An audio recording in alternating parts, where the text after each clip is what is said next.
Olá, tudo bem? Hoje nós vamos falar sobre a força magnética que atua sobre cargas elétricas em movimento no campo magnético. Tá? Tem a força magnética entre ímãs e materiais ferromagnéticos. Tá? E essa daqui é uma força que atua sobre as cargas que estão em movimento no interior de um campo magnético. Então é dessa que a gente vai falar hoje, beleza? Então, vamos lá. Força magnética sobre uma carga positiva. Professor, tem força magnética sobre a carga negativa? Tem, do mesmo jeito, da mesma forma. O que vai mudar é apenas o sentido na hora da gente procurar o sentido. Tudo bem? Então vamos lá. Considere aqui um campo magnético representado por essas linhas verdes aí, tá? Paralelo àquele plano ali que está representado por aquela figura em azul, tudo bem? E ali uma carguinha positiva que vai ser arremessada dentro desse campo com uma certa velocidade v, formando um ângulo θ com o campo magnético, tudo bem? Sobre esta carga vai aparecer uma força magnética perpendicular ao vetor campo e ao vetor velocidade, deixa eu pegar uma canetinha, cuja intensidade é dada por campo, né, a intensidade do campo, vezes a intensidade da carga, vezes a velocidade, ou mais precisamente, vezes a componente da velocidade perpendicular ao campo magnético. Por isso a formulazinha, né, B vezes Q vezes V seno de θ. Tudo bem? Bom, tem uma memotécnica aqui, né? Foi muito bom querer você seno de θ. E aí você grava a expressãozinha da força magnética. O campo magnético tem a sua intensidade em Tesla, a carga em Coulomb. Este V seno de θ, vou ressaltar de novo, é a componente da velocidade perpendicular ao campo magnético. Tudo bem? E θ, como já tínhamos falado, é o ângulo entre o sentido da velocidade e o sentido do campo magnético. Beleza? Entendido até aqui? Tranquilinho? Então vamos nessa. Cidadão, se ela é um vetor, preciso falar da direção e do sentido. Beleza? Então vamos aqui. Olha lá. A direção da força magnética, é perpendicular ao plano formado pelo vetor campo e vetor velocidade. Lembrando que vetor é representado por um segmento de reta, né? Esses dois segmentos de reta, quando não são colineares, eles vão permitir um único plano. Tá? Tudo bem? E o sentido? O sentido é dado pela regra da mão esquerda. Tem alguns professores que gostam de usar a mão direita tanto para definir o campo produzido pela corrente elétrica quanto para falar da força magnética. Eu, particularmente, separo essas duas coisas. Cada um, tá? Então, olha lá. Fio condutor, corrente elétrica sentido do polegar, os dedos da mão direita mostram para mim as linhas de indução do campo magnético. Beleza? Muito bem. Mão esquerda. Na mão esquerda, nós vamos usar o polegar, o indicador e o dedo médio. O dedo médio representa a velocidade, o indicador, o sentido do campo, e o polegar, a força magnética. Tudo bem? Fui bem no vestibular. Hã? Gostou? Então vamos lá. Se a partícula foi arremessada obliquamente ao campo, tá? Ela vai descrever essa trajetória que representa uma espiral. Tá? O que está acontecendo aqui? Ela está fazendo um movimento circular e caminhando num determinado sentido. Tá? Esses dois movimentos juntos vão produzir essa trajetória. Agora vamos entender como isso está acontecendo. Bom, Nós vimos que para ter a força magnética, eu preciso da velocidade perpendicular ao campo. Por quê? Porque seno de 0 graus é zero. Então, esta componente paralela ao campo, ela não produz força magnética. Ela tem um movimento, ou melhor, ela vai fazer com que a partícula continue em movimento retilíneo uniforme. Não vai ter força magnética atuando sobre a partícula, não tem nenhuma força atuando sobre a partícula. Por esta razão, ela vai se manter em movimento retilíneo uniforme nessa direção. Porém, a componente perpendicular ao campo, essa vai fazer aparecer a força magnética, que também é perpendicular à velocidade. E quando a força está perpendicular à velocidade, ela não muda o valor da velocidade, mas ela muda a direção e o sentido constantemente, colocando ela num movimento circular uniforme. A composição desses dois movimentos, o retilíneo e o circular, é que vai dar essa situação aí dessa trajetória espiral que vocês estão vendo. Beleza? Bom, se esta partícula está em movimento circular uniforme, ela tem um raio e tem um período, tá? E aí a gente vai ver como calcular o raio dessa trajetória e como calcular esse período.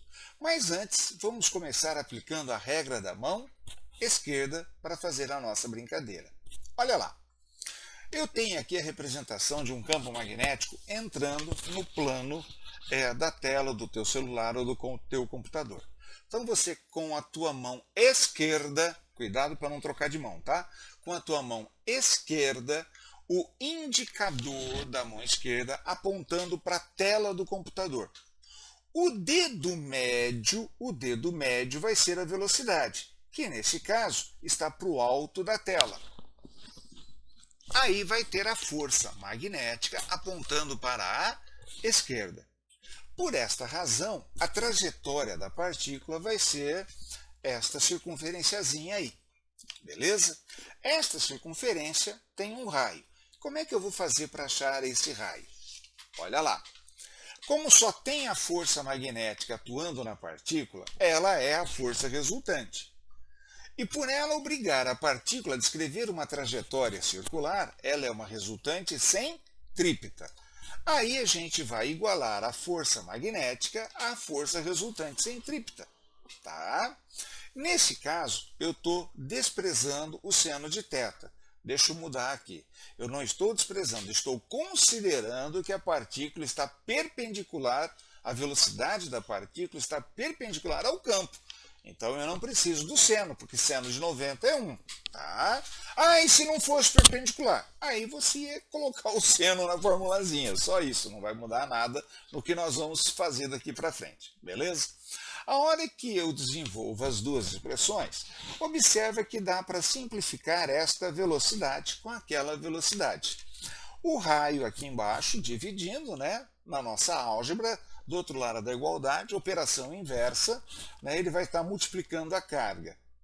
Que, de novo, operação inversa, do outro lado da igualdade, estaria dividindo a massa e a velocidade, junto com o campo. Tá? Esqueci de falar aqui, o raio vai lá multiplicando o campo e a carga. Operação inversa, eu isolo o raio, o campo e a carga, vai aparecer aqui dividindo a massa e a velocidade. Tudo bem? Esta é a expressão que me permite calcular o raio. Tá? Olha que legal. O raio será tanto maior quanto maior for a massa. Ou seja, se eu aumento a massa, obrigatoriamente eu aumento o raio. Se eu aumento a velocidade, eu aumento o raio. E a carga e o campo? Deixa eu mudar a cor da minha caneta aqui. Se a carga for maior, o raio vai ser menor. Se o campo for mais intenso, o raio também vai ser menor. Entenderam a ideia? Tudo bem? Beleza? E essa expressão também é muito importante na culinária árabe. Vocês sabiam disso? É verdade. Olha lá, ó. Rashid, me vê um quibe. Tá vendo? É uma memotécnica para você guardar o raio, né, da trajetória da carga positiva dentro do campo magnético. Tá? Professor, mas se a carga for negativa? Tudo igual, filho. A única coisa que você vai mudar é campo entrando, velocidade para cima. A força, ao invés de ser para a esquerda, ela ficaria para a direita da sua tela. Entendeu a ideia? Só isso. Só muda o sentido que você está procurando quando a carga for negativa. Bom, voltando aqui. Se é um movimento circular uniforme, ele produz voltas iguais em tempos iguais. Ora, velocidade é ΔS por ΔT. Qual é o nosso ΔS? É o comprimento da circunferência. Qual é o nosso ΔT? É o período de uma volta. Né? De novo, se utilizando da álgebra, o período vem aqui multiplicando e a velocidade está ali dividindo. Substituo o raio por massa, velocidade, carga e campo. Vou simplificar a velocidade daqui com a velocidade dali. E tenho aqui o período da voltinha da partícula dentro do campo magnético. Olha que coisa interessante. O período não depende da velocidade. Se a velocidade for grande, o raio vai ser grande. Mas o tempo para dar a volta é o mesmo. Se a velocidade é pequena, o raio é pequeno, mas o tempo para dar a volta é o mesmo. Tudo bem? E aqui, de novo, nós estamos na culinária árabe. Tem duas pimenta no quibe. Tá? Tem duas pimenta no quibe. Beleza? Entenderam aqui, moçada? São as memotécnicas para que a gente possa encontrar o valor do raio e o período. Tá ok? Entendido até aqui? Bonitinho? Pois bem, vamos lá. Força magnética sobre um fio condutor reto. Tem aqui o nosso campo magnético, um fio condutor, tá? Que tem um certo comprimento L. Então vamos pegar aqui e considerar o comprimento L do nosso fio, tá? Fio condutor, ele tem aqui um certo comprimento L dentro do campo. Mas lembre sempre, moçada, que o que vai me interessar é a parte perpendicular ao campo, beleza? Esse fio está sendo percorrido por uma corrente elétrica. Nós consideramos a corrente convencional como sendo o movimento das cargas positivas. A gente sabe que são os elétrons, em sentido contrário. Tudo bem? Sobre cada uma destas partículas em movimento, vai aparecer a força magnética. Beleza? Cada uma dessas partículas, então, estará sujeita a uma força magnética dado por campo, cadê minha canetinha? Campo, e é o valor da carga elementar. Lembra disso? Carga elementar, lá atrás, tá? Velocidade, seno de θ. Isso não mudou nada. Tranquilinho? Mas isso é sobre cada partícula. Ali dentro eu tenho várias partículas caminhando dentro do condutor.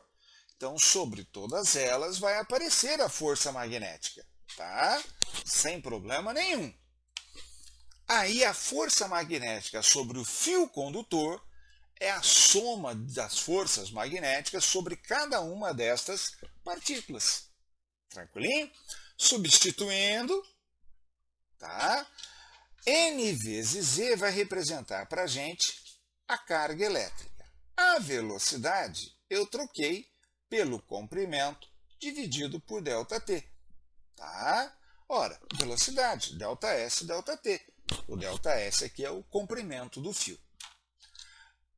Matematicamente, eu dou uma deslocadinha nesse ΔT para baixo do N vezes Z.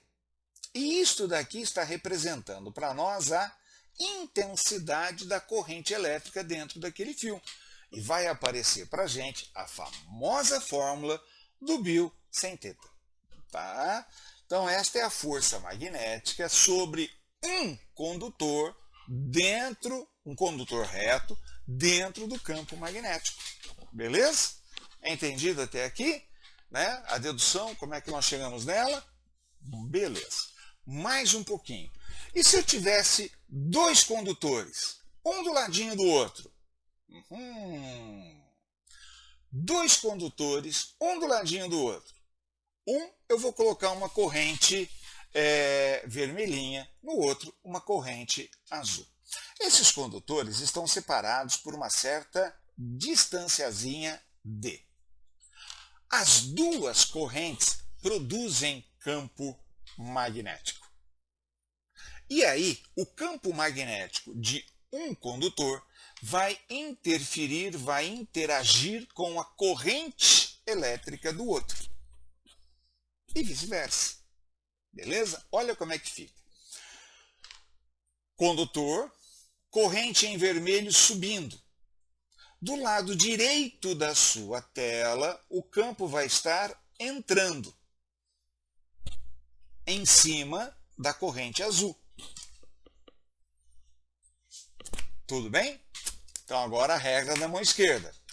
Campo entrando, você vai apontar o teu indicador para a tela. A corrente azul você vai representar pelo teu dedo médio, que seria o sentido da velocidade. E você vai ter a força magnética agindo sobre essa corrente azul, puxando este condutor para a esquerda da sua tela. Tudo bem? A corrente azul, por sua vez, do lado esquerdo da tela, vai produzir um campo saindo. Esse campo saindo, agindo sobre a corrente vermelha, vai produzir uma força magnética para a direita. E os dois condutores vão se atrair.